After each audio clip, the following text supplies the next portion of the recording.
ভোর থেকে যে সেই যে বৃষ্টি শুরু হয়েছে, কোনো বৃষ্টি কমতি নেই। প্রচুর হারে বৃষ্টি পড়ছে, যে হারে বৃষ্টি হচ্ছিল তার থেকে একটু কমেছে। আর আকাশটা ভীষণ অন্ধকার করে আছে, আর এদিকে দেখো উঠানে জল জমে গেছে। রান্না তো করতেই হবে, বৃষ্টি পড়ুক আর যাই করুক রান্না তো করতে হবে। এখানে সবজিটা বার করে নিয়েছি আর আমি ভাত বসিয়ে দিয়েছি। মাছটাও ফ্রিজ থেকে বার করে নিয়ে এসে ঝাল গুঁড়ো হলুদের গুঁড়ো মাখিয়ে নিয়েছি। তার আগে পাপার টিফিনটা বানিয়ে নিয়েছি, নিয়ে এখন মাছটা এক এক করে ভেজে নেব। সকাল থেকে যে এত বৃষ্টি হচ্ছে, ভাবছি কি করে স্কুলে যাব, কিন্তু স্কুলে তো যেতেই হবে, কিছু করার নেই। কারণ রোহিতের পরীক্ষা আছে আর দিদি যাবে এক জায়গায়। তো আমাকে রোহিতকে নিয়ে যেতে হবে স্কুলে, আর এদিকে পাপারও স্কুল আছে। আর আমি ভাবলাম যে পাপাকে তো বাড়ি রেখে গেলে কে দেখবে।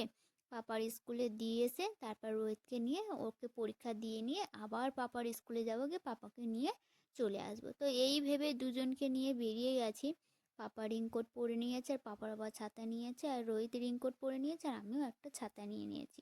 রোহিতকে পরীক্ষা দিয়ে নিয়ে এসে পাপার স্কুলে দুজনে এখন বসে আছে, আর সকাল থেকে কিছুই খাইনি আমি। ব্যাগে ছিল দুটো জলজিরা, ও একটা খাচ্ছে আর আমি একটা খাচ্ছি।